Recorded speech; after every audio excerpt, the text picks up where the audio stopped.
Welcome to the Know Before You Go Travel Show, where we share all the latest travel tips, tricks, and insights to make your next vacation the best one yet. So sit back, relax, grab a cocktail, and enjoy the show with Penyak Travel's George Penyak and our senior travel consultant, Janet Penyak. What's up, everybody? We are back and better than ever.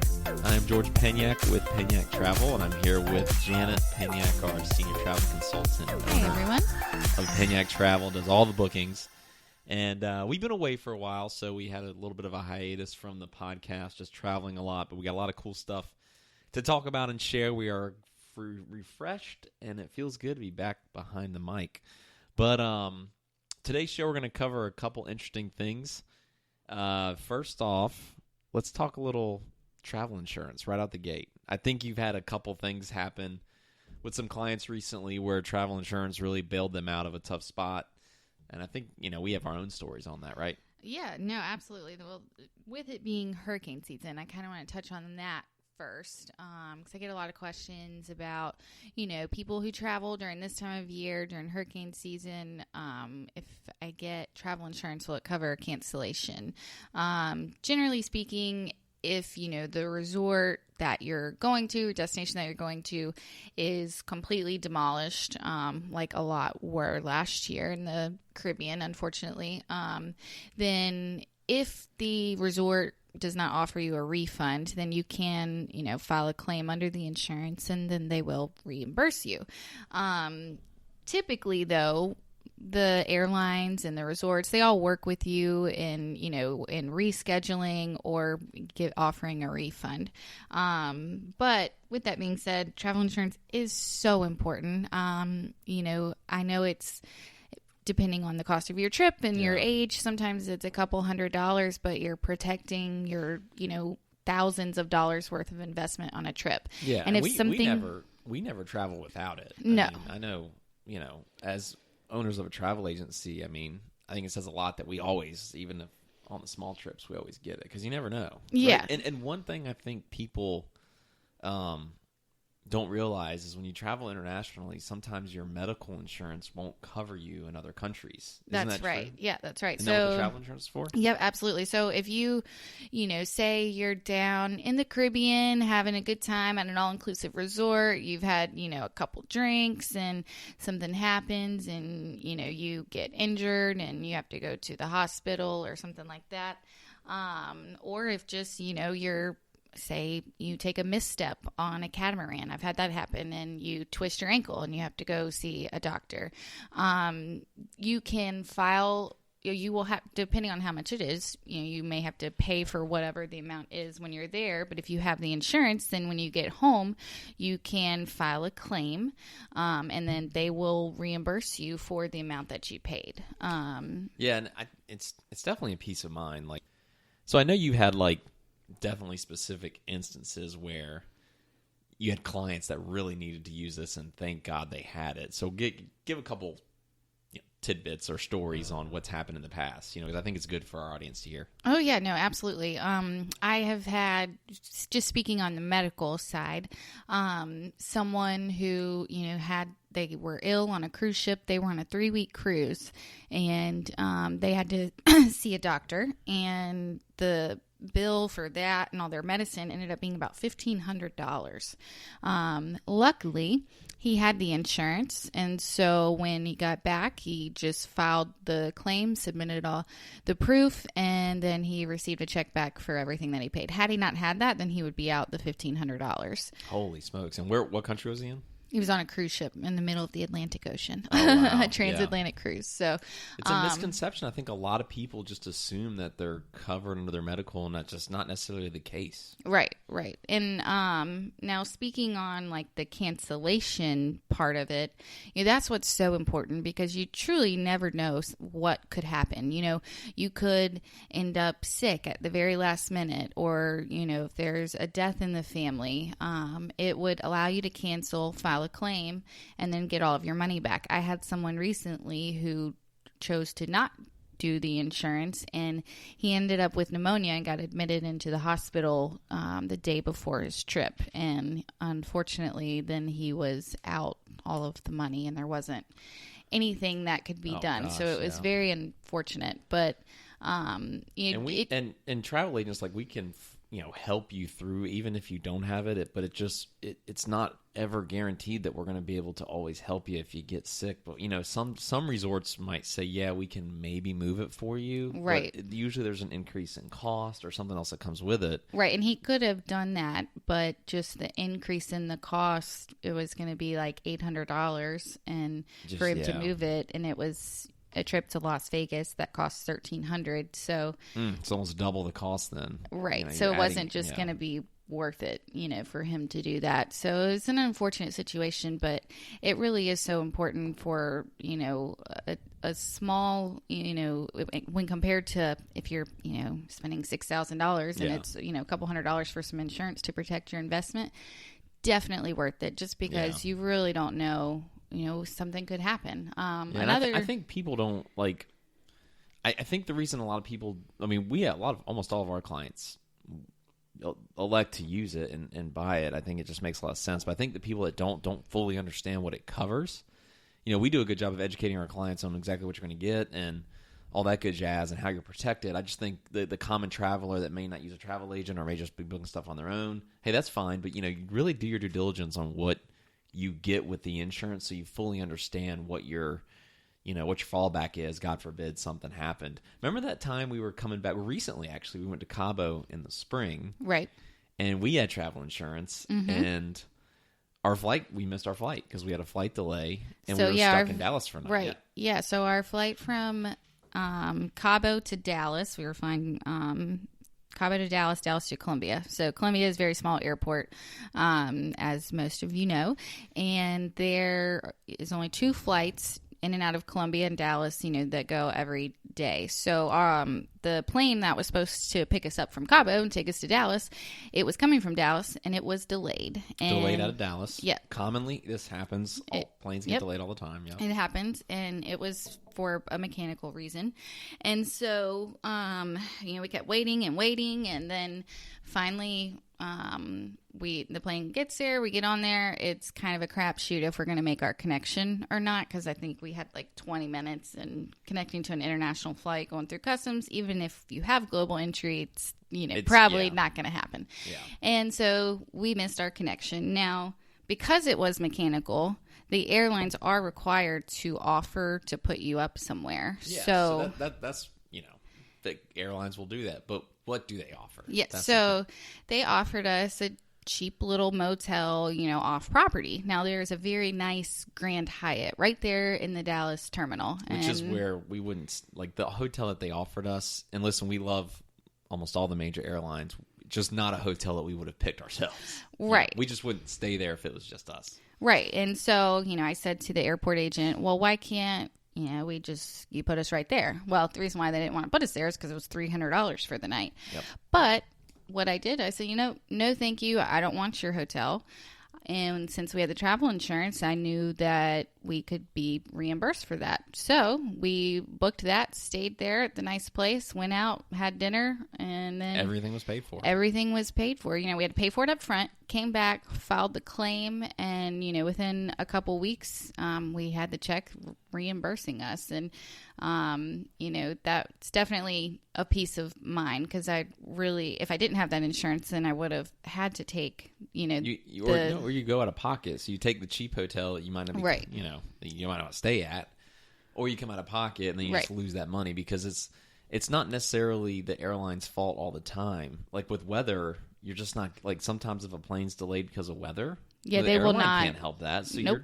you're out of luck, because they're out of luck too. And unfortunately, in most circumstances with weather, you're completely on your own then. Because the airlines won't do anything. Yeah, it's beyond their control, and so they are not required to put you up at a hotel or anything if the delay is due to weather. So if you didn't have the insurance, then you would have to come out of your own pocket, which, you'll have to pay for, it up front, but you would be reimbursed if you had the insurance. And that's just a really good part of it, especially if you have, connecting flight somewhere. So yeah, absolutely. I remember when that happened, we didn't even worry about it, because we had the insurance, and we get to Dallas. Finally, we get there, and we know we have less than 20 minutes to make our connection. It's not happening. Right. Going through customs. But I remember just thinking, like, God, I'm so glad we got this, because then now hey, we're stuck in Dallas. No big deal. We'll just go to this nice hotel and have a good dinner and relax and almost have an extended day of our vacation, and we're going to get all that money back. We're not going to come out of pocket extra. And right. It's a real peace of mind. I feel like it is. I think there's a misunderstanding around travel insurance, amongst the common travelers. And, we always got to have it. Yeah, I definitely recommend it. Yeah. Going back to the Vegas thing. Oh, I love Vegas. What about Vegas? I just love Vegas. Oh, okay. Well, yeah. So it's one of our favorite destinations. You don't have to travel far sometimes you don't have to travel out of the country to get a good vacation. Yeah, to get some good places. Yeah, I wanted to kind of touch on a couple of the destinations that we've traveled to either recently domestic, or in the past. Yeah, domestic, that are fun. So we just got back. We'll pause Vegas for a second, but we just got back from a place right outside of LA, and it was called Rancho Palos Verdes, California, and it was absolutely beautiful there. I mean, you wouldn't think, if a lot of you have been to LA, not to diss LA or anything, but it's very crowded, and it's nothing super glamorous about it unless you're down in Beverly Hills on Rodeo Drive. Yeah, but there's a small sliver that's beautiful, but then right. I think it's just an overpopulated. Outside of that's a very overpopulated city, right? And it was amazing just driving 15 miles outside of the city, what you got.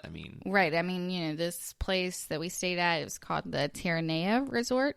And, right on the beach, and it was just absolutely beautiful. All the cliffs surrounding it. And, if you're looking for a nice getaway in the country, I think it would definitely be a great choice. And the weather was fantastic. Oh, yeah, hardly any humidity. And we were talking to some locals, and they were like, gosh, it's humid outside. And for us in South, we live in South Carolina, it's 100% almost every day. And we were out there, and we're like, this is absolutely beautiful. It was like mid-70s. Right. No humidity. It felt like dust, no humidity. Probably very low humidity. Yeah. And, man, we just had a really good time. The resort was a little as far as the price range goes, is probably on the higher end. Right. So, but the value you get just from the views, the climate, the food quality, and the restaurants on site, it was incredible. Yeah, and I had a work conference there, so I'm glad we were able to make that work, that you could weave that in. Oh, yeah. And then, one day, so George is working, and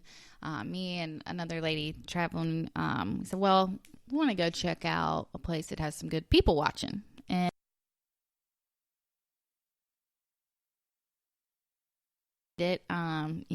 just to get away and see all the interesting people there. So, well, there's a lot going on down there. A lot.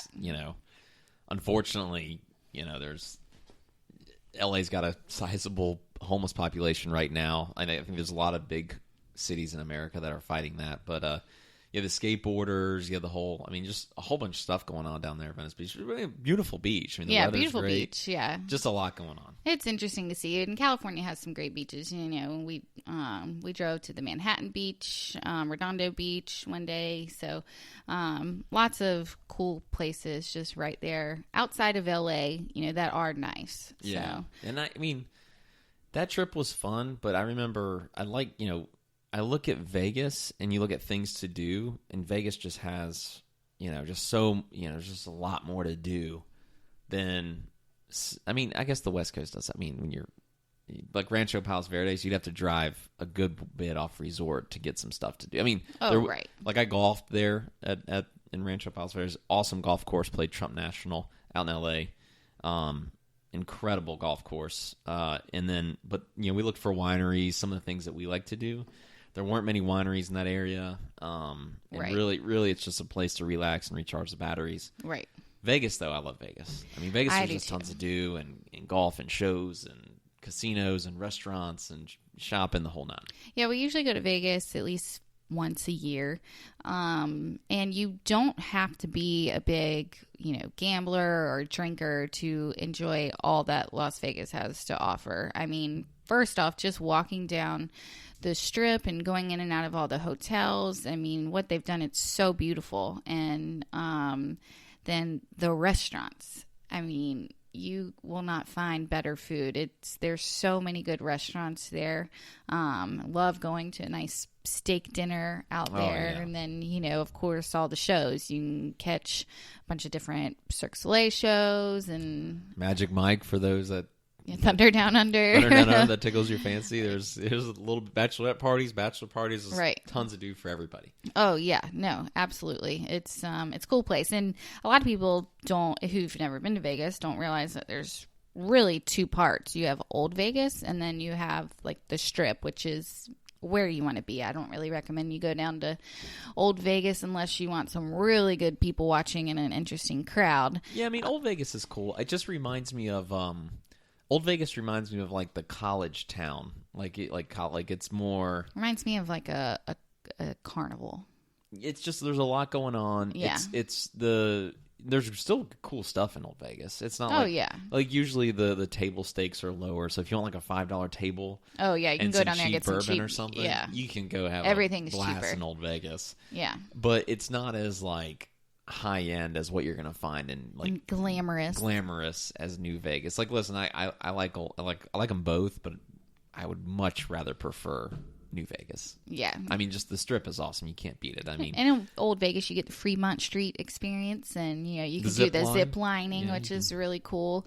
And I think the Neon Museum is not too far from the Old Vegas either, and that's kind of cool. So you get people. I've heard people say like, "Hey, I don't like Vegas. Vegas is this, Vegas." And I think a lot of times people spend a lot of time in Old Vegas and make that opinion. Right. I mean, New Vegas is incredible. Now, New Vegas is also an expensive place to just drink and eat. Right. Because they're trying to encourage you to gamble. I mean, if you gamble, usually your drinks are free. But if you're going to go bar hop or just go hit a few restaurants, it's going to be pricey, right? So, but yes, it is worth it though, because you do get good wine, you get good drinks, the food quality's there, so you're paying for the quality. It's just everything's like a notch up. It's higher end. So, but I love it still. Such a good time out there. And we're not big gamblers. We'll go out there. Maybe we'll gamble for a little bit, or we always find something else to do. Right. Yeah. Even just walk in the Strip. That's what I love to do. And they have a Topgolf in Las Vegas now. And that is, of course, very fun right off the Strip. I've been to a lot of Topgolfs, and Vegas has the best because they have the screens way off, like behind the net in the back, like 250 yards away. They have these big projector units, and you can see ESPN or whatever game's going on. They have a swim-up bar there. Yeah, crazy. I don't know who brings their bathing suits to Topgolf, but apparently somebody does. Someone does. They have a swim-up bar. They actually have some, I think, slot machines, and I think they had a couple table games too going on. But anyway, we were just there for the golf. But man, that was a good time. And you'll get a ton of steps in Vegas. You will walk. Oh yeah, you will walk so much. You walk off all the good food that you eat. So yeah, you'll walk everything off. I mean, it is warmer climate depending on the time of year you go, especially if you go in the summer. It's hot, but it's hot. Even just walking in the resorts. The resorts, if you've never been, the casinos, it's hard to fathom and imagine how big these properties are. Right. You can walk for 15 minutes and never see a window or daylight. I mean, and you'll just walk in this massive property. Is it the Venetian, right? The Venetian has the is it the Venetian and Caesar's Palace have the shops? Oh yeah, they have like almost a full mall attached to them, and so you're walking around. Because obviously, if you win a bunch of money, they want you to spend it there at their mall. Oh yeah, you can go to Gucci and Louis Vuitton and all sorts of fancy designers that I've never even heard of. But if you want, $2,000 pair of shoes, you can certainly get it there. So. Oh, absolutely. And and I'm a golfer, and I have golfed once outside of Topgolf. I've golfed at Valley High. Yeah, and that's right at the end of the Strip, right after Mandalay Bay. And great golf course. Yeah, and we were there during the Country Music Video Awards or the Country Music Awards or something. That was like 2 years ago. Remember this? Yes. Yep. And we golfed with Rascal Flatts band manager, and then like an attorney for them. Yeah, and that was really cool. I mean, you never know who you're going to run into in Vegas. But that was a cool experience. They were fun guys, by the way. We should have got a picture with them or something, but we were talking to them, and we're playing in a foursome, and you're driving the cart, I'm playing golf, and then it was the three other guys, and you just kind of soft talk, like, hey, what are you guys doing? What are you guys here for in Vegas? Like, you guys just having a good time, bachelor party? And they're like, oh no, we're here for the Country Music Awards or whatever they were. And I said, really? And I was like, are you guys you have tickets? Are you going to the event? He goes, well, no, we're up for an award. And I was like, Okay, well, who? Yeah, so total award? fangirl status over here. I started to freak out. I'm like, oh my God, we're golfing with a famous person. Yeah, Rascal Flatts band manager. It was cool, though. They were really, really good down-to-earth guys. And then now pivoting from that, now not far from Vegas is the Grand Canyon. Yes. Now, this is a sight to behold. I have to say that we've been to Alaska, Italy, tons of places around the world, but the Grand Canyon is one of those places that it doesn't matter how many times you see it on video, how many times you see pictures of it, panoramic shots, everything. Nothing does it justice as if going to see it with your own eyes. Oh yeah, I mean it's absolutely beautiful. And so, what we did was we flew into Phoenix and then drove up I think it's like a 3-hour drive. This is like 2015, I think we did the 2016. End of 2016. 2015. Yeah. Okay, yeah.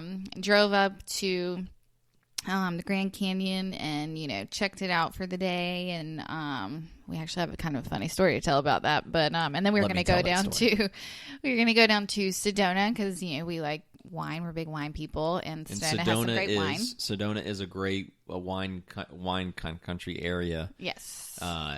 Outside of it's a good drive from.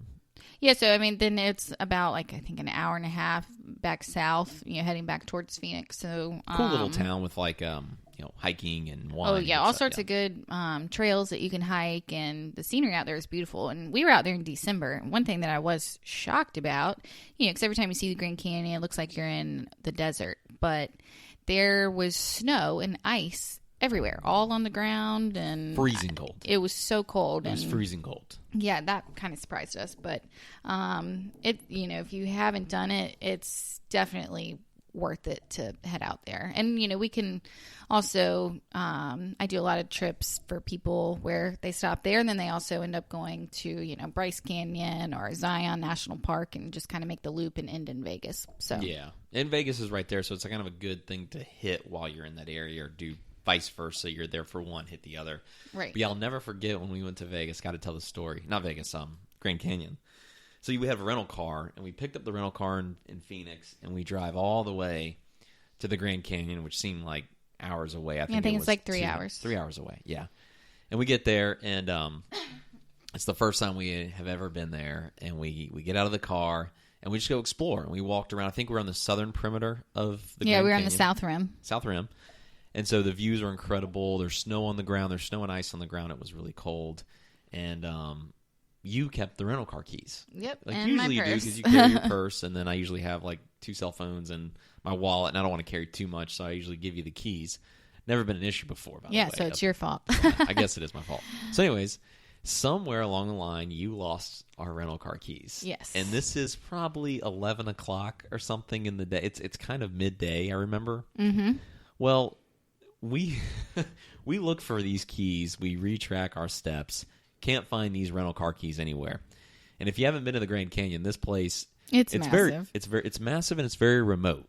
Yes. It's not like you can call a tow truck company that's right down the road to come, pop the lock or get you in your car. We were in it's just a remote area. Well, so we did go to the visitor center right there. Of course. Asked them, told them we were missing our keys, and they're like, oh, they'll always be found. We'll find them. No big deal. Kind of like it wasn't a big deal. And I'm sitting there thinking, I'm like, we're supposed to be in Sedona that night. We had a hotel stay in Sedona, which is 2.5 hours away. And I remember thinking they were just very nonchalant. Like, they were good people. They were just kind of like, hey, yeah, don't worry about it, man. They always turn up, relax. And I was calm, but I was like, okay, well, I hope someone turns them in. I mean, it's a very big park. Yeah. And to our knowledge, or to their knowledge, no one had turned them in. So what ended up happening is, the afternoon turns into the evening, and we're still standing around the park. And a park ranger did, though, come and pop the lock so we on can there, check so we could inside at the least car. make sure that we didn't lock them in there, which I knew that we didn't lock them in there, that, I lost them somewhere. Yeah, and I'm growing more and more concerned, because now the evening's turning into night, and it is the weather. Remember, guys, it's cold, it's freezing, the weather's dropping. Yes. And it's like, oh my God, it's cold outside, it's cold inside the car where they popped the lock for us. We had half a bottle of wine, which we drank and almost starting to get really nervous that we're not going to get out of the park tonight. Well, yeah, and we were waiting on a tow truck. So AAA had said that they were sending someone, and, you know, they kept saying, oh, yeah, hour away, or, okay, nope, they're on their way, they're getting close. Well, guess what? They never showed up. So we're sitting there, there's no one around. It's about 9:30 at night at this point. It's dark outside. Literally, we have 4 cell phones when we travel. I mean, we have 2 lines for Panic Travel, and I have 2 cell phones as well. 3 out of the 4 were dead. Yep. And the last one had 2% left. Yep. And it is pitch black outside. There's not many lights in the Grand Canyon. We're the last people in the park. So after some choice words, we finally... We're freaking out. I called 911 with our last... Call 911. We're down to our last call. I'm worried coyotes are coming out. I've never been to the Grand Canyon. I'm down to my last call, and I call 911, and 911 operator's like, stay calm, sir. Someone, you know, there is a bus system in there, and as she's telling me there's a bus system about a mile and a half away. Oh, it wasn't that far. I don't know. It was about a mile. It seemed like a mile. Yeah.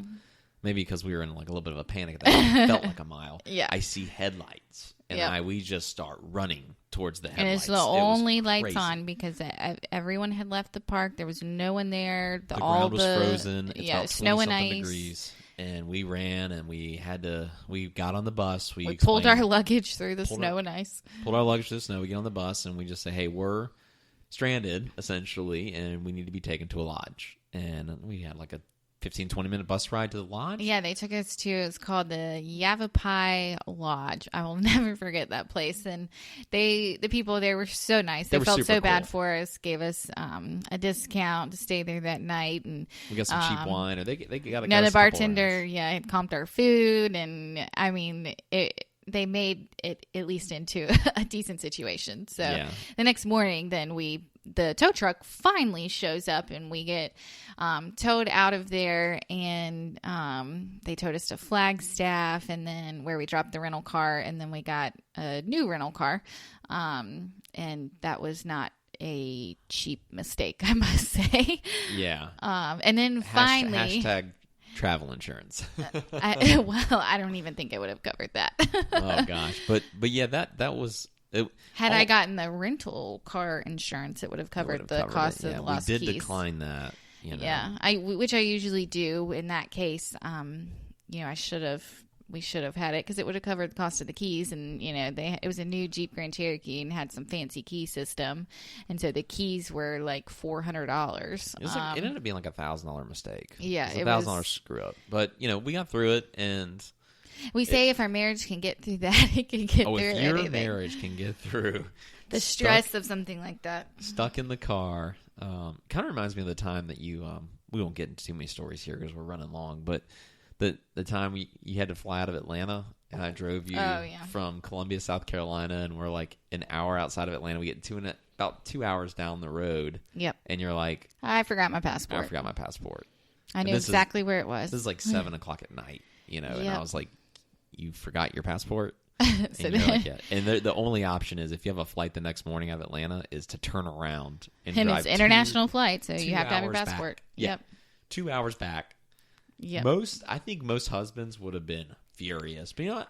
I'm a good husband. I'm a good hubby. Played it totally cool. Yeah. So what should have been a 4-hour trip was an 8-hour trip to Atlanta. So that was interesting. But hey, things happen when you travel. When you get out a lot, you're going to run into some cool stories. Yeah. Sometimes things just don't go as planned, and not everything is perfect, and obviously we try to do everything we can to make it perfect, but sometimes things happen. So absolutely. Another great destination that we've hit very recently. Oh, you don't want to do travel news? Oh, we can keep going. Yeah. I just want to touch on another really good destination. You can get a quick getaway out of it. But we made a little trip to San Francisco at the end of May, and then drove up to Napa Valley and hit some wineries. And love Napa. If you've never been to the Napa Sonoma area, I just kind of assumed that there's wineries here and there, but no, there was winery after winery after winery. Yeah, so we were in heaven. Yes, it was great. We're big wine drinkers, and it's just literally turn It's so after beautiful. turn after turn. The rolling hills, the climate. I can see why there's good grapes out there because the climate's incredible. But what's really interesting, before you go, travel fact of Napa is it's very hard to find a winery in Napa that'll sell you a glass of wine. You can only do sampling, and I think there's permitting and restrictions. I got to look up more. Yeah, they have to have a permit for everything, and it's expensive too. So most of them just say, "Hey, you can sample. You can buy a flight of samples, and you can try 4 or 5 different wines." But getting a glass, they're just going to say no. Yeah. And we did find one at the Laird Family Estate Winery. And shout out to Laird Family Estate Winery in Napa because they were one of probably very few that you can buy by the glass. And it was so good. It was so good. And it was like a $30 glass of wine. We each had like they a $30 actually glass of wine. did have some reasonable ones, though. They had I was surprised. I felt like I was in South Carolina or North Carolina at a winery, but they did have some glasses of wine that were, like $7 to $10. And but I mean, that's hard to find. When in Rome. I mean, I'm not going to get. Oh yeah, you're going to get the good wine. Napa Cab. Yeah, I'm going to get a Napa Cab. That's what they're known for. And I mean, it was such a tremendous. That last glass of wine was so tremendous. We get back to the property. We stayed at where did we stay at? I can't remember. Silverado Resort and Spa. That was a cool little area. Yep. Good golf course. I think they have a PGA event there. Right. Yeah. Wish I would have had time to play it while we were there, but yeah. I mean, the wine was phenomenal. We get back to the resort and we get the house wine. Even at the resort, the house wine was still good, but we are like, oh. But after you're drinking good wine all day, and then you have the house wine. You go from a $30 glass to an $8 glass. That's a big difference. Yeah, it was. I was like, oh my gosh, I can't drink this. So, but yeah, Napa's awesome. If you're big wine drinkers and you like, there's a lot of scenic viewpoints, and we highly recommend a trip out to Napa to check it out. I think most big wine drinkers have probably been out there before, but if you like wine, it is worth, and you live on the East Coast, I think it's worth the trek out to the West Coast to try Napa. Absolutely. And people say it's quote-unquote touristy compared to Sonoma. We drove through Sonoma. We didn't spend much time in Sonoma, but I didn't think Napa was that touristy. I'm sure the town was cute. Yeah, I think Sonoma probably had more local family-owned feeling wineries, but even the larger commercial wineries to me in Napa still felt pretty cool. It still felt quaint, and the wine was good, and you get a nice story behind it. But Laird family was a family-owned estate right there in Napa, and it was awesome. Oh yeah, that was probably my favorite one. So. Yeah, and we enjoy the wineries outside of Asheville, so just local here. We're from South Carolina. Asheville, North Carolina, that area actually produces some pretty good wine, and that's where you can really get some good local. Oh yeah, you're talking to some of the people that pick the grapes, and really small, non-commercialized, family-owned wineries. Good stuff there. Yes, absolutely. So. And we're actually drinking coffee right now. It's the morning, so usually we are drinking wine when we're doing this, but we're having coffee, a cup of morning Joe, so the caffeine's kicking in right now. I'm amped. I don't know why. All right, let's when go. I started the podcast, I was like, but now caffeine's fully there. So what's new in the travel world? So let's throw out some travel news. So we always like to talk about news. So Sir Richard Branson of Virgin Mobile announced that he is starting Virgin Voyages. It's a new adults-only cruise line. Looks pretty awesome. The video, we'll have to share this. If we haven't shared it already on our Facebook, we will.